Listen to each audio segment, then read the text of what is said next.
Right. Hey, what's happening, everybody? John Hiley here with the Kingdom Power Life podcast. Wanted to jump on here for my very first interview on in the actual Kingdom Power Life podcast. Is Alex Corona and Jamie Birks, is two of the most incredible real estate agents, amazing people that I know. These two, whenever they walk into the room, they absolutely light it up, and their relentless pursuit of just being individuals who not only maximize their time and effort that they are contributing into this world, but the value and the power that they bring to their communities, to their employees, to just everybody around them is just incredible. I mean, you really got to appreciate what Alex and Jamie are doing. You've got to be around them. And these are the type of people that I love to be around because I want to be inspired by anybody that I am coming and associating myself with. And I can tell you that these two are nonetheless doing that actively to everybody that comes around them. So, what's happening, Alex? What's happening, Jamie? Welcome to the Nice to Kingdom be Power here. Life Nice to podcast. be here. Thank you so much. And we'd love to be around you too. No doubt about it, bro. You're one of my favorite humans on this planet. No I doubt about it. appreciate I appreciate that, my man. That's the cool thing about it. You know, positive knows positive, and like is going to attract like. And that's what I love about it. So you guys are standing at your real estate agency right now. And Yep. Alex, he let me know that he broke like every traffic rule on the way here, which is that's Really, I didn't want common to get for into me too, you know, but my wife is one of them ones that tells me to slow down, you know, like, and I stomp on the brakes and the car's like, you know, like 50 feet ahead of us. And I mean, you almost think that she was like grabs me like we were getting ready to wreck, you know, and all that. So, but she thinks I'm a crazy driver, and I drive a Ford F-450, kind of like it's a sports car, you know. It And is. It is. It's got a big motor. so Alex, you know, ultimately, you rededicated your life to Jesus with me on a call. You know, what was it? Probably a couple months ago, 2 months ago, 3 months ago. Amazing. You know, so much has changed since then. Yeah, so let's go into that. Let's just talk about that, and let's get into, you know, y'all's testimony and really whatever you guys want to get into. That's the thing about this. You know, we are not planning this podcast. We're not, you know, sticking a bunch of questions in here. And before we got on, me and Alex talked, and we said, you know, if some of y'all could hear some of the deep conversations that me and him get into, and Jamie and all of us when we're at different business meetings, whether we're meeting up at the Apex, you know, business headquarters, or if we're just out to dinner or something like that, or just on a Zoom, people could really benefit from that. So we wanted to keep this very casual and not very strict and stiff or any of that kind of stuff. You know, none of us like that anyway. So, so tell me a little bit, Alex, about your testimony, and Jamie, chime in, you know, as well, and let me know, you know, however you guys want to go, wherever the Holy Spirit takes it. What I can tell you is that I needed that right at that moment. You know, I feel all the time like God speaking through you to me constantly. So anytime I talk to you or anytime I hear you speak, I literally could just hear you talk all day. It's I a beautiful thing. appreciate that, man. I appreciate that. Yeah. So that's something, you know, the Bible speaks through all of us if we read it, you know, and I mean, like at the end of the day, I like to take credit myself, but I mean, it's just, I can take credit for doing the work and actually reading it. And then it comes out of me, and that's it, you know? So it's God's word. It's kind of like, you know, I like to tell people, they're like, well, how can you hear God? Right. And it's like, well, I mean, how could you hear Dr. Seuss if you read his books over and over and over and over and over and over and over again? Yeah. You know, or any author for that matter that you read over and over and over again, you would be taking all of them learning lessons, and you would hear them in your mind as you were doing things, right? And I always tell people that's the sure way, you know. If you're not sure if God's talking to you, go look in the Bible and see if it's in there, because if it's not in there, it's probably not God. You know. So awesome, man. Well, I'd love to hear a little bit about you know, what's been happening over the last few months. You know, tell me what's been going on in your life, man. It's been really positive. I've been, you know, I do everything I do is for my heart. You know, I don't do anything for my mouth out. I mean, I do it because I want to, and it really helps to set the tone in my life and bring the right people in my life, like yourself. So I just continue to do the right thing always, no matter even when it hurts, and it's been a blessing. Yeah, you know, a lot of people don't realize that, but that's actually in the Bible. That's called living righteously. So when they talked about that, then righteously doesn't mean perfect, you know. So, righteous technically just means that every day you're waking up trying to be a better version of yourself. And that's just the terminology that they used back then. Today, we might use it as motivated, or that we listen to an Ed Milet podcast, or, something to that nature. But in biblically, it was waking up and just trying to live better, trying to live righteously means right living, actually.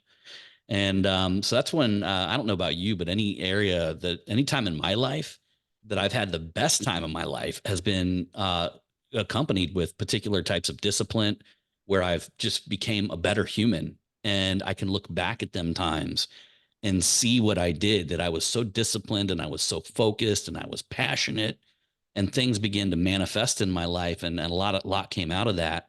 And I always look at them times. And like you said, just, even when it's hard, it's still good, right? And I look back at them times in my life and I say, these are the turning points. These are the times when it's hard. It is good. And when it is good, it is righteous. So that is actually living righteously. And at the end of the day, we're called to do that. I believe there's a huge confusion culturally about this, that people, they think it means self-righteous. They think it means like I can go judge people because I say that I'm doing something that tell me your thoughts on that, because I mean, that's probably the hard thing of you coming into being a believer. Is I believe what repels most people from being believers is that you meet all these judgmental Pharisees, is what we want to call them. Jesus, he attacked the Pharisees when he was here. And, he did this because of their self-righteousness. They were righteous on their own. They didn't submit to the Lord. They didn't submit to God and allow him to judge things and allow things to unfold. They were inserting their judgment upon people, So, and I know you would not be you're a very unjudgmental individual. So, tell me, coming into this, how did it feel, knowing that there's going to be judgment and all these people and, the particular types of Christians out there that you might have to deal with? So that's one thing I really don't worry about, because I always do me. No matter what, there's always going to be people that don't like you. They like you. It's okay with me. I'm okay with that. And I don't judge anybody. I treat everybody the same. I don't care if you're a billionaire or you're homeless. You have nothing to bring to the table. It's okay. You have a seat at my table. It's okay. I'm not judging anybody. Yeah, that's typically the hard thing, getting involved in the way the Christian church is today. It's very interesting. They really confuse righteousness of just going out and doing good, what you're talking about, with self-righteousness. That's and I think me and you kind of had to talk about this early on, that like I thought that you were more Christian than most Christians. And that was something that I think needed to be explained a little bit deeper to you. But what I seen in you is that you were actually acting it out. And some people think the word Jesus is a magic word, and it was proven biblically that's not true. In fact, there's a couple guys that were they seen, Apostle Paul and, all these guys going out and using Jesus to cast demons out and all these things, right? So they said, well, it's a magic word. We'll use it too. And they go in and try to cast out this demon possessed man and get the crap beat out of them, to the point where they had to run out of there naked, rip their clothes off, right? So, it's not a magic word. It's a way, right? And I knew that you were living the way already. So you were already living the way. And I just love seeing what's happening with it. So tell me, what like drives you? What motivates you every day to do things the way that you do? Just to be a better person. I got 3 boys that are watching me, and I have my girl watching me, and I have myself watching me. And I just, I've set the standard, and I just want to keep raising the bar. I don't want anything to make me lower my standards. And I just try to be a good person, because I know that that's the right way to do things. So I just want to make sure that I'm making Jesus happy, and I hope he's waiting for me with open arms. Alex has helped me a lot. I feel like my faith when I was young was like, I grew up in the church, and my mom raised us Lutheran and things like that. And I think a little bit along the way, I lost that. But then living with Alex and seeing how he is, it really helps. It helps a lot being around that as well. And I think that I want my kids to believe and have faith as strong as his as Alex's is, because I know that mine is not as strong as his is, and I'm working on that. Wheeling her in. We're wheeling me in. So that would be a question actually that I have for you. Like, first, what would be something that you would recommend as like first steps to someone who's struggling with faith? Like, what would you recommend them to do as first steps on that journey? So, yeah, absolutely. I appreciate that. So faith is belief in the unseen, right? And essentially, a lot of our problems that we have up on this earth comes from thinking that we own things. So, a lot of this is us thinking that we have ownership. If we're out of faith, that means that we're really worried about whatever's going on in the current moment. So there's something going on in the current moment that's plaguing us, that's causing us to feel that we own that situation. And what happens is God doesn't take over until we give it over to him, right? Now we're called to be incredible stewards. In fact, we're called to work hard. We're called to live righteously. We're called to do all of these things. But at the end of the day, you've got to hand it over to God on a spiritual level. Now, I talk about this because money is a very critical thing that gets a lot of people, and it got me for a long time. And one of the things was me not handing it over to God on the spiritual level. And I'll give you an example of what that means. So to bring wealth and to bring abundance and to bring all of God's light into your life, it takes faith. And if you have money just pouring over you at certain times in your life, right? We tend to start to think we own it, we created it, we did it. All of a sudden, our head starts getting bigger and bigger and bigger and bigger and bigger and bigger, right? So it begins to fill our vessel and becomes a false god. And so the way God designed the world is to correct that, is to send a correction to us to break us of that. So if you see anybody fall, it's because they're at the top of pride, right? So they're filled with their own juju or whatever, right? They're not accepting the light of the Lord anymore. So what's happening there, you got to get to the point in life where when it starts raining down on you and when God's love and light, because money is light from God. As long as you give it back to God and you're not worshiping God. So it ain't money, it is God. It ain't provision, it is God. It ain't love, it is God. It isn't, a car, a house, air that you breathe. It is God. So the moment that you start thinking that it is it and that you possess it instead of giving it all back to God, you come out of what's called infinity with the Lord. Infinity with the Lord is the number 8. And the reason why the number 8 is like this, because you see how it just keeps going? You see how it keeps going? We got a very limited vessel down here. We can only take so much energy. God is the 99,100,000% around us in everything, through everything, and is all things in and through. He has all the energy, all the power. So everything that we should be doing it for God. So that takes faith. And let me give you an example of this. So when money starts pouring down on you and you're like, oh gosh, we're doing good. You got 2 choices. You're either going to get scared, like you're going to lose it.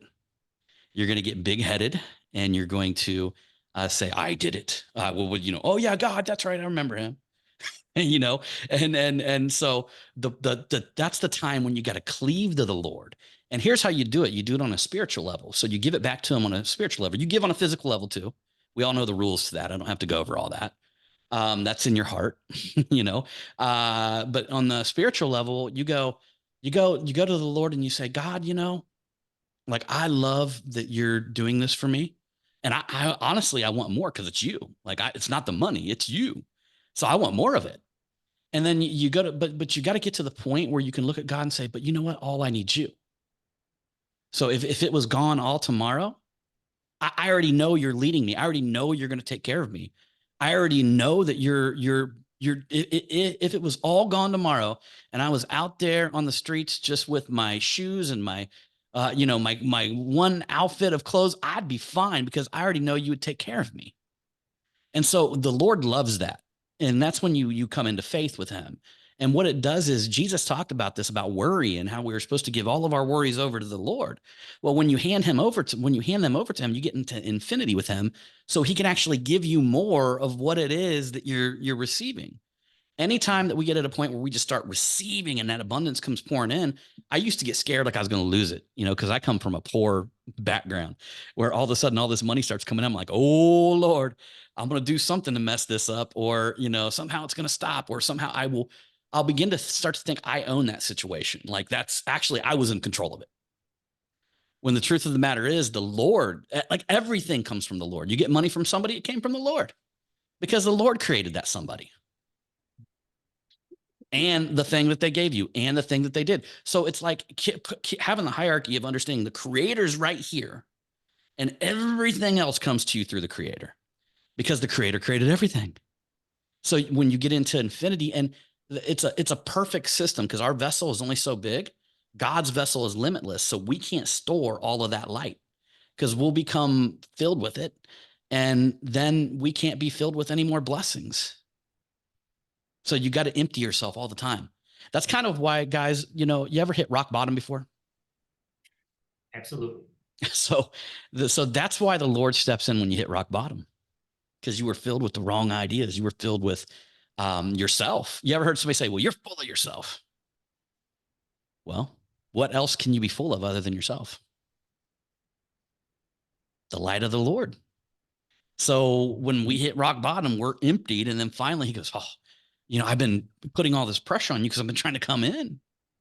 You see, God never stops trying to come in. We block him. It's like I got a window right here beside me. If the sun's beaming down on that window and I pull up the shades, does that stop the sun from beaming down? Does that hurt the sun's feelings? Does that offend the sun? No, not at all. The Lord's the same way. So a lot of times when we have pressure coming down on us and we're worried and we have stress, that's like they say that's the light of the Lord trying to push itself in you so you can get out and give it back to him. These worries and these stresses you're holding on to, give it back to him. And then you can kind of come into an affinity with him. So I think the answer to your question, Jamie, is that knowing the way things work would be even more important, just as important with as faith is just knowing why you need it. Yeah, I think the way you explained it almost gives you no choice but to have faith. Yeah, I believe ultimately that's the way it was supposed to be translated and explained. And because if you look at ancient Hebrew wisdom and all this, I mean, they all knew this. It was in their language, guys. Like people knew just by their language, A, B, C, D, E, F, G, like each letter meant a particular thing. And they knew by their language that this is how the world worked. Imagine that. You knew God just by knowing your ABCs. That's the original ancient Hebrew. That's why I studied the language. And it's something that was like common knowledge, back then. And a lot of this common knowledge has been taken away from us and distorted. And that's just what the enemy does. The opponent does that. And I'm not even mad at the opponent because the opponent's here for a reason. God created the opponent. Y'all ever think about that? He's still the opponent. But why? It's for our growth.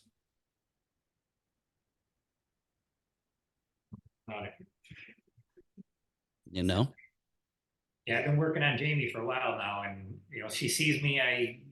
There's nothing I don't do without putting God first. And I thank him every time I get home. I thank him before I leave, and I stay in a grateful state. So that way, I tell her all the time, you can't be mad and grateful at the same time. That's true.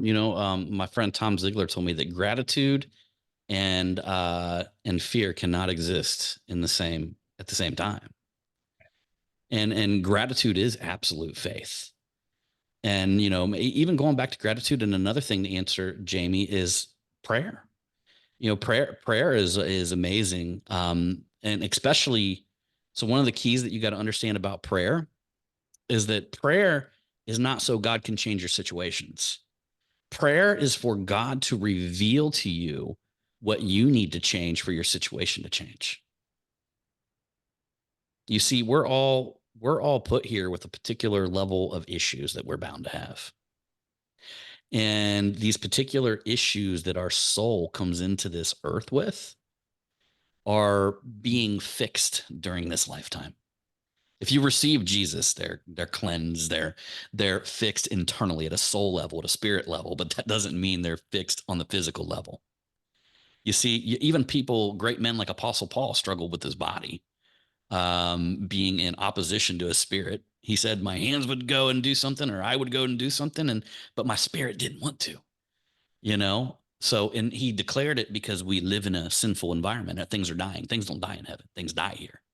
So we're actually in like a bubble of, like a death bubble or whatever, right?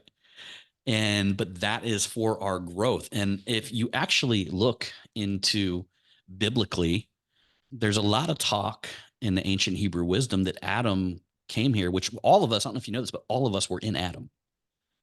So that's the premise. Like we all started in that one singular soul, and we came from the next one and the next one and the next one and the next one and the next one and the next one, next one, right?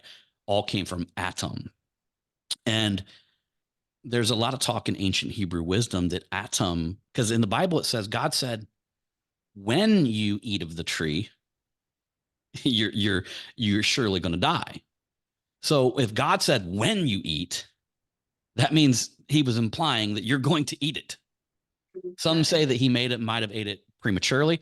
Some actually say that Eve caught that. That Eve said, God said that we're going to eat it.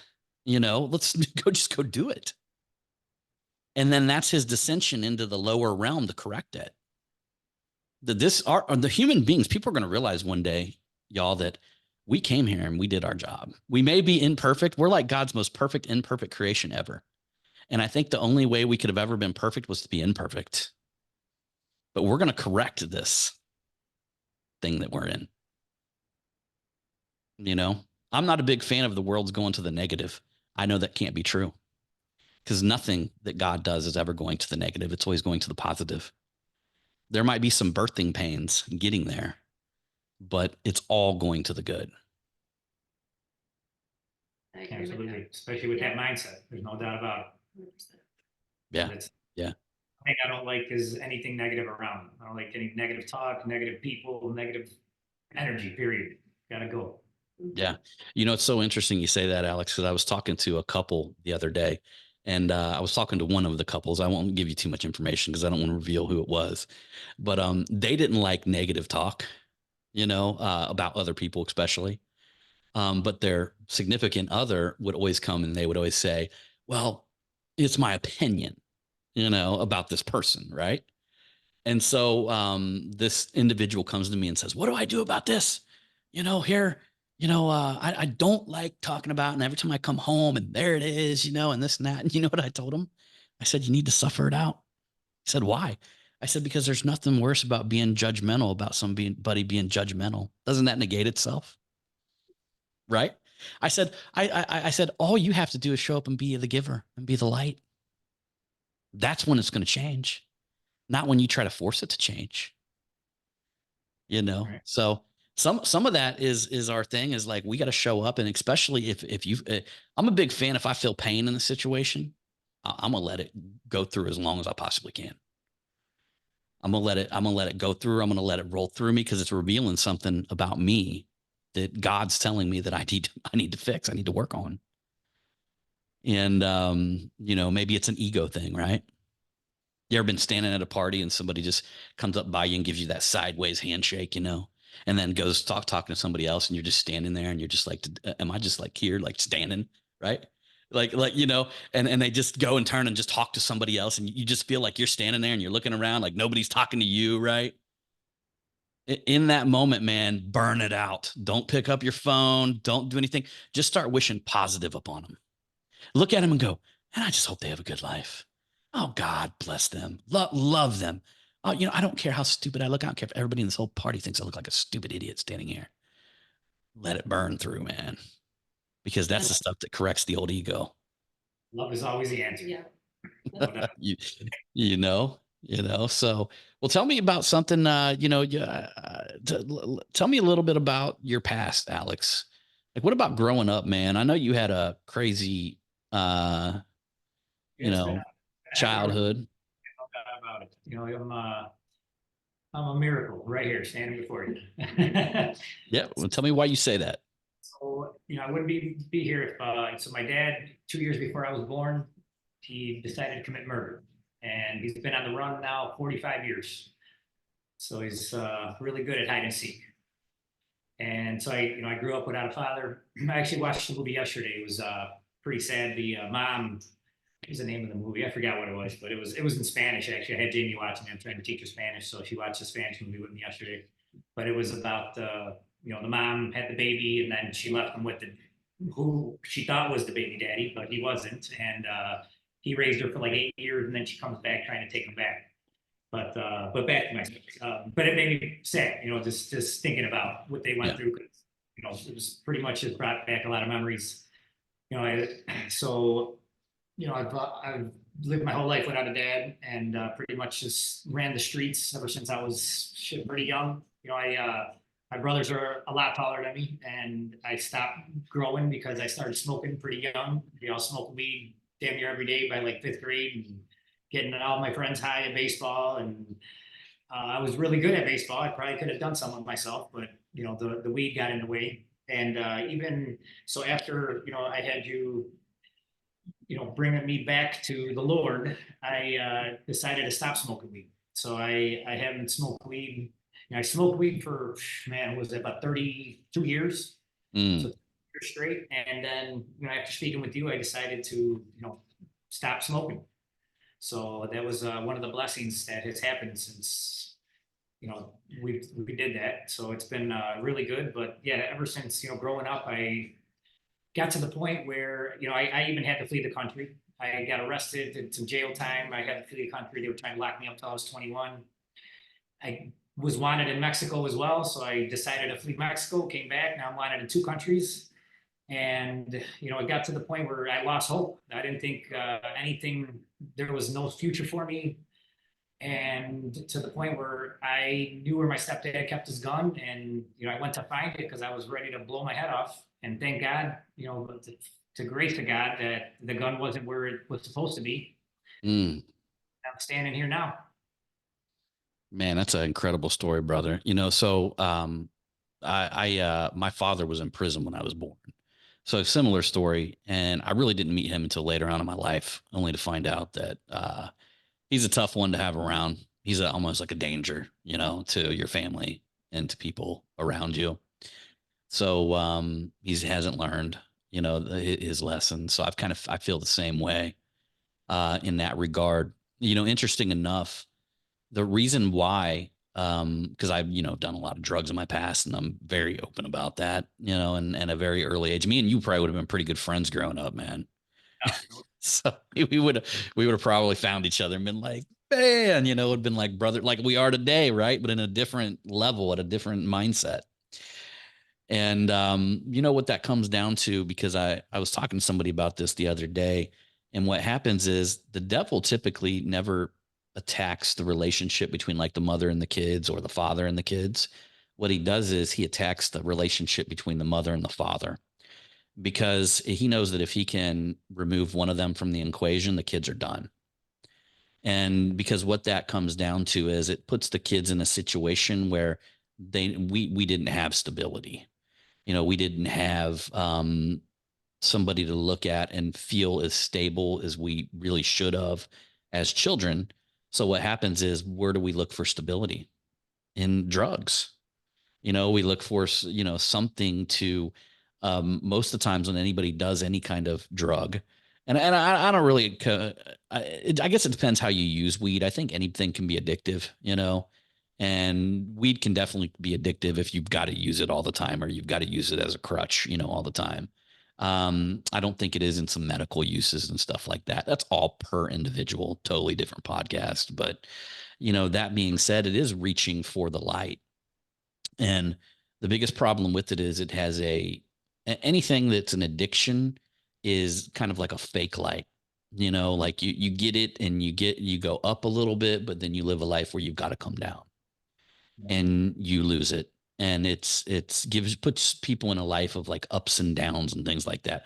So after you quit smoking weed, what do you feel has changed, or how has that impacted you?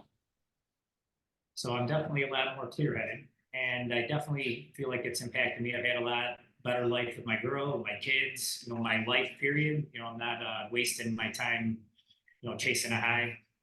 And like you said, there was a lot of other drugs involved during my lifetime. Definitely lots of drugs. How I'm still here, I have no idea. But Jamie will tell you, I've been with her 3 years, so it's been a while. I've been around for a lot of it, but he was Yeah. already fixing himself when we When got you back got me, together. yeah. So back to, when I was about to blow my head off, it's, like I said, by the grace of God, it's almost like he flipped a switch in my head, and it was time to stop playing victim and stop feeling sorry for myself for not having a dad. And I started feeling really lucky that I'm here, because when I started really thinking about it, I said, you know what, if they would have caught him, I wouldn't even have been here. And it just changed everything. And ever since then, I've really been striving for, to be the best person. Even when I was selling drugs, I tried to be the best drug dealer. I tried to be, the best business. I tried to give my people the most value since I can remember. And I've always standard. I've always, took care of myself. But ever since then, I've really, really pushed it to become a version of myself. Man, drug dealers are always the weirdest people, though. I mean, I'm sure we probably were weird too whenever we were drug dealers, just such a weird people to be around. I mean, you ever like went up and got your drugs from a drug dealer? It's always a weird situation. There's always sketchy things happening. The person is always doing something that's like just strange in general. So no, it's good to be out of that life, man. So I'm at a training right now, and they said that the number one person that has a conversion rate is a drug dealer. That's what well, yeah, because they don't. I mean, they're not selling anything. They got something everybody, everybody who does drugs wants.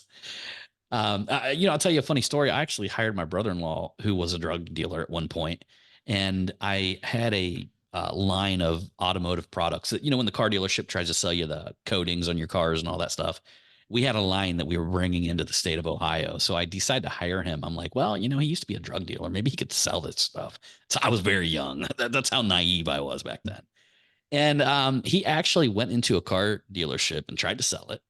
And he was almost like he tried to sell it like it was drugs, and they laughed him out of the place. Like he went in there and was like, kind of like, hey man, I know you want some of this stuff, man, and like pulling it out of like a little briefcase, be like, man, this is the stuff right here, bro.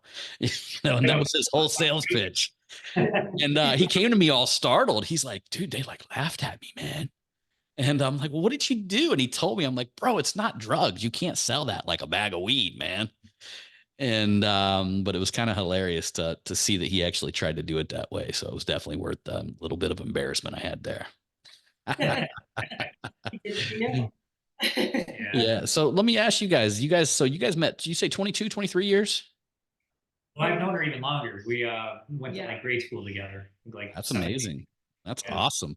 So you got to date your grade school crush, huh, Alex? Well, I wouldn't say she was my crush at the time, but Okay. All right. I knew it. So Yeah. Okay. All right. Okay. Awesome. Awesome. So tell me a little bit about how you guys eventually ended up getting together. Like, tell me a little bit about how you all got together. I know you guys are going to be speaking together. You guys are going to be going on panels together and talking about, amazing things. So tell me a little bit about that. Take her everywhere I go. So I'll tell you that. Yeah. So I've known Alex since I was teenage years, and we grew up in the same town, and we were friends with benefits for a very long time.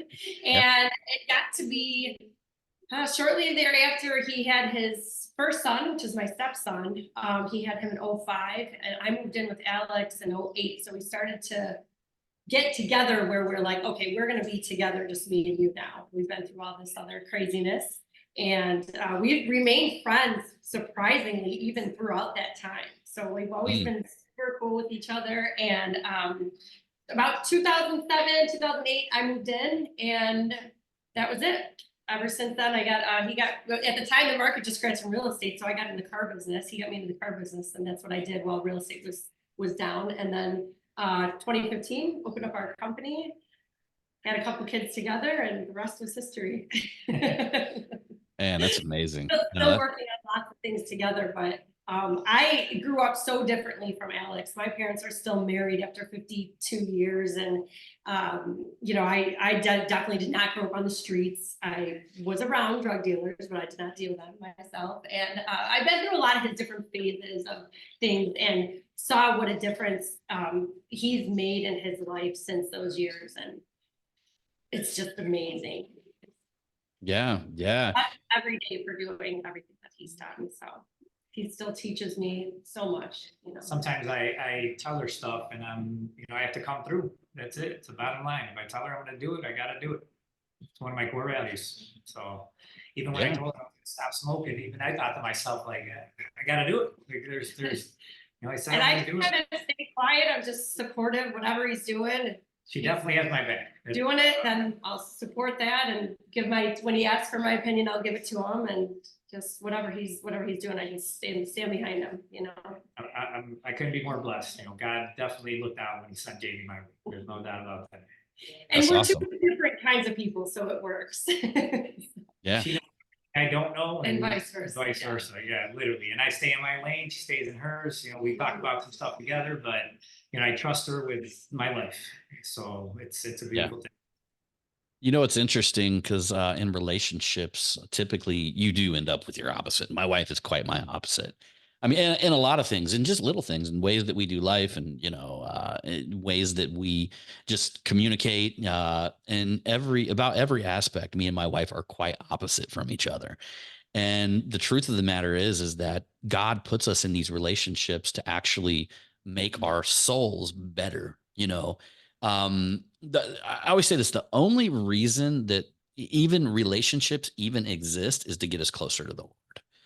And because we are literally correcting ourselves, and it's ancient, very ancient Hebrew wisdom that our first line of communication from God is going to come from our wives or our significant others. And because they're going to see things about us that other people won't tell us. They're going to see our blind spots. If you walk around and you got toilet paper hanging out of the back of your pants, some of your employees might just laugh at you, but Jamie will come get it, And so she sees your blind spots. So there's a lot of men that make this mistake to think that it's nagging. And it's so interesting, Alex. I don't know if I ever told you this, but the male and the word for husband and wife are very, very similar in ancient Hebrew. And there is literally two different letters on the very end, the last letter. So Hebrew reads from right to left. So the very last letter that's different is an indication of how we are actually to maintain our life together, how we're supposed to do things together, how we're supposed to come in our own infinity together. And the man is actually supposed to be the channel, meaning we're supposed to be the channel of the light of the creator inside of the household. That's why we're called the father. The father's called the father, and we're called the father, right? So when we do things correctly, we're a giver. We are giving light to our household. Now, the woman, on the other hand, is actually the vessel. They are the door to the spiritual realm. They are where miracles come through. And you can see that in our primal functions, right? The man gives, and then the woman her vessel gets filled, and then she manifests a miracle through birth. Well, it actually functions the same on the spirit level. And that's in the Hebrew language, in the words. So what happens is the man is supposed to be the channel of the light, and the woman is filled with the light of the Lord, and she becomes the light of the household. And so now here's what happens. Here's, and I don't think I've ever told you this, Alex. I'm gonna tell you right in front of Jamie. So we are allowed to be criticized by them, but we can't criticize the wife. Here's why. So as a man, we don't criticize ourselves enough. We don't. We just go through life thinking, what's wrong with me? We almost like, what? Something's wrong with me? What? I can't understand what you're saying right now because I don't know anything, right? So we don't criticize ourselves enough. So the woman will come and criticize the man, and the man is supposed to take that as their first line of connection to the Lord. Now, you can't criticize the woman. Why? Because women criticize themselves all day long, a lot. So women are always, they're self-criticizing all the time. What happens is if the man criticizes the woman, he cracks her vessel on a spiritual level, and she can't manifest miracles in their household. You ever see a woman that's over-criticized by the husband? You ever see what that looks like? It's terrible, isn't it? He doesn't know that he's like literally screwing up all the miracles that could be happening in his house and turning off the light that should be shining and glowing in his household. So that's the beautiful thing about the why I was talking about infinity with the Lord. Well, that's the infinity as we come together. And through that infinity, we're supposed to actually become closer to God. Like our relationships are supposed to bring us closer to God. They're supposed to make us more righteous. They're supposed to make us better. And that's the only reason that the relationship exists. at the end of the day, is to get us closer, both of our souls closer to the light of the Creator. Don't stop my miracles. No. I mess with her a lot, but there's no criticizing. Oh, well, messing with them, that's a whole different story. I can't stop doing that. All I do, yeah. All day long. I keep her like. Yes. But you know it's out of love. I'm not sure if I'm playing or not, but I'm playing. It depends on my mood sometimes, you know. Oh, I know. I get it too. You know, I get it too. So awesome. Well, man, is there anything, any advice that you'd like to give to the audience out there?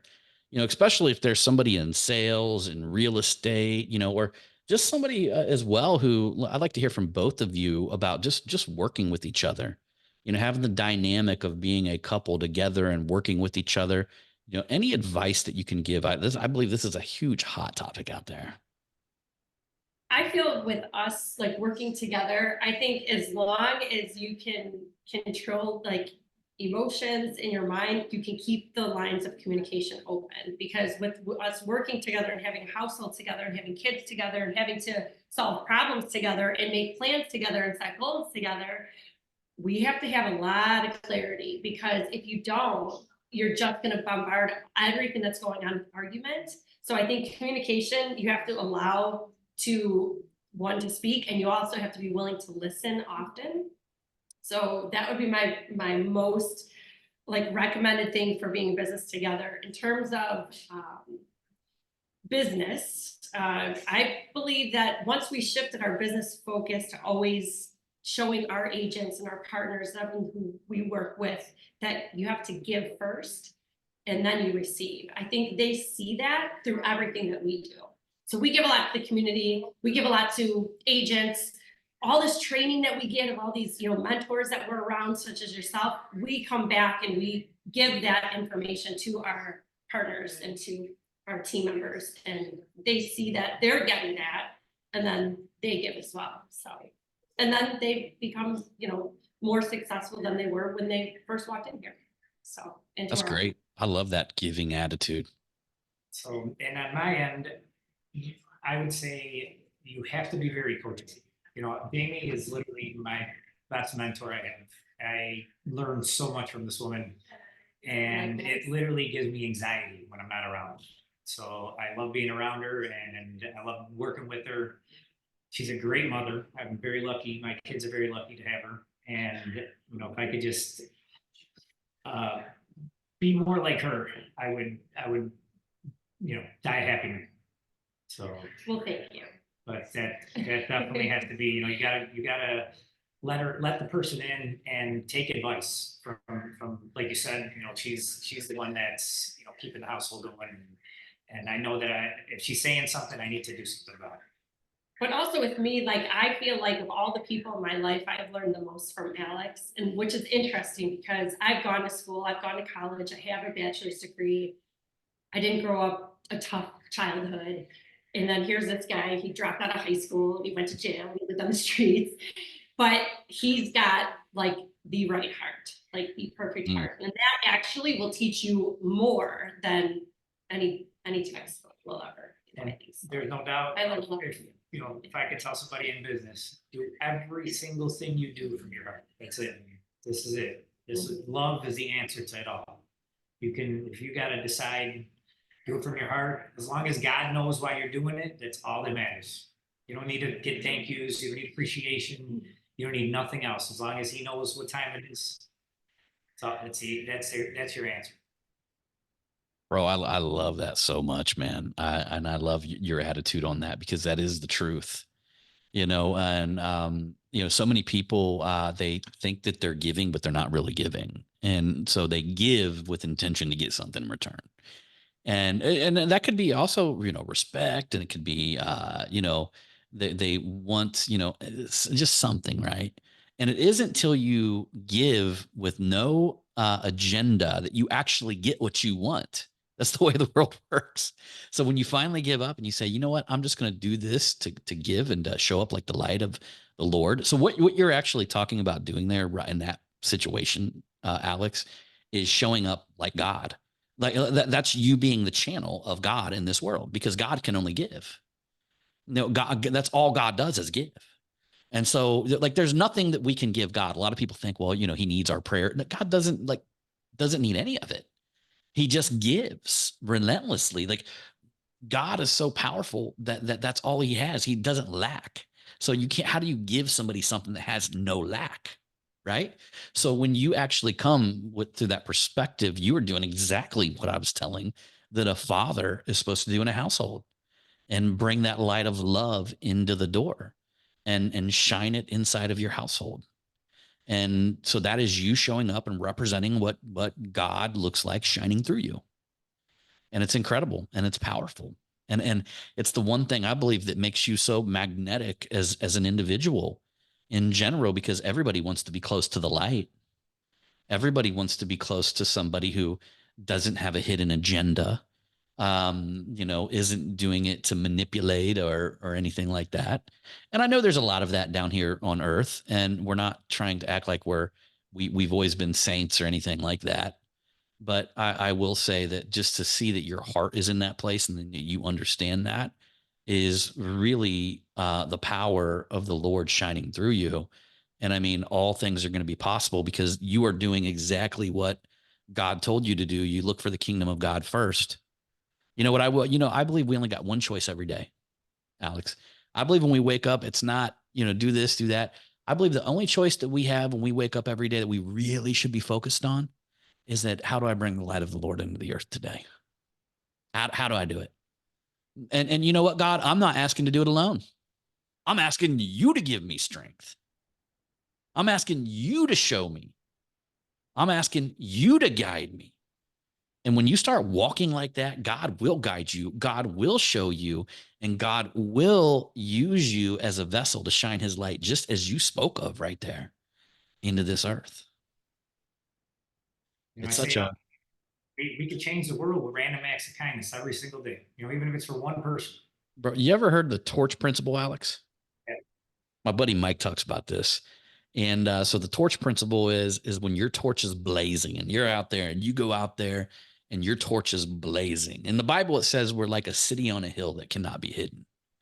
You know, and it goes on to say that would you take a lamp in your house and put a basket over it? No, you would let everybody in the house enjoy the light. So what happens is you're like a torch blazing. And then all of a sudden from afar, somebody sees this blazing torch, right? And they're in darkness, so they can see your torch because you can see it, a torch from probably miles away, especially here in Plano. It means flat from miles away in the dark. So somebody's in the darkness and they see your torch blazing. Well, they got a choice. They say either they get repulsed by it, they listen to the devil, or they look at it and go, "Man, I need to get closer to this guy," because maybe their flame is just barely flickering. Man, their flame is just barely flickering. So when they come and get close to you, you get the opportunity to touch their torch, igniting it. And then they get the chance to do it to the next person, the next person, and the next person. So that's how the light of the Lord gets spread through the world. It's through us, through our connection, through our love. And the truth of the matter is that, you know, I know this to be very true about Alex and Jamie. You know, I've been around these two for probably a couple years now. You've been involved, the business network. Yeah. So, and I've had the opportunity to be around them, and I just see there's certain people that catches my attention, and Alex and Jamie are two people that have caught my attention, and just the way they light up the room in general. And this isn't even from this would just be from what I believe is what's shining out of them when they enter the room, their energy.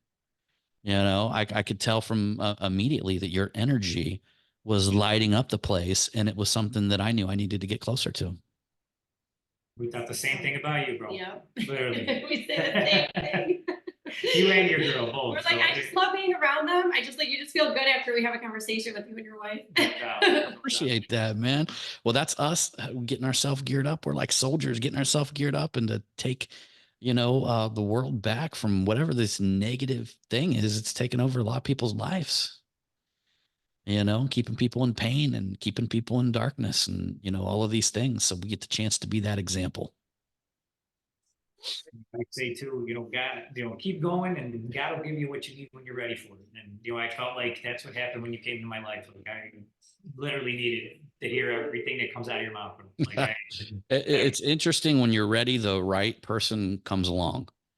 And that's for me too. I always have the right person that shows up in my life. Every time I've ever prayed for wisdom, I talk about praying for wisdom, because there's only two ways that you're really going to. Wisdom is a way to circumvent painful tests. And so either you're going to fall by pain, because you just didn't know, and then it has to break this part off of you, right? This thing that's holding you, disconnecting you from God.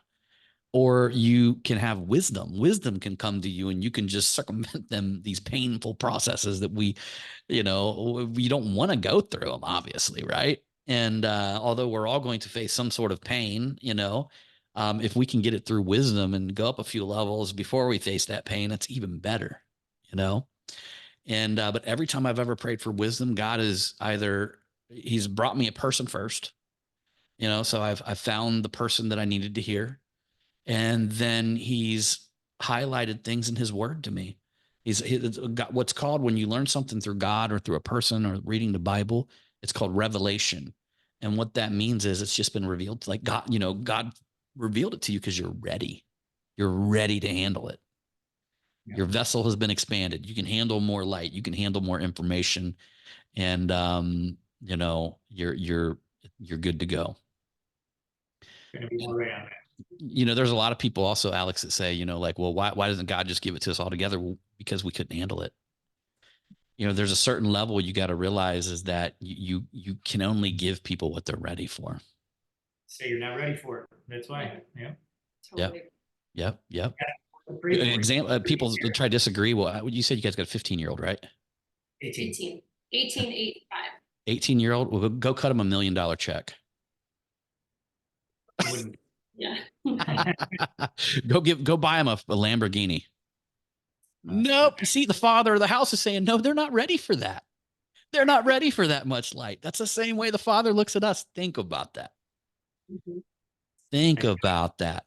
Oh my guys, my hand. You're like, no, because right when you start shaking your head, no, Alex, you were sitting there thinking, no, all these things are computing, like what would happen to them and what they would do and how they would implode it and what would happen and the things that would go wrong, right? The Father God sees that in us.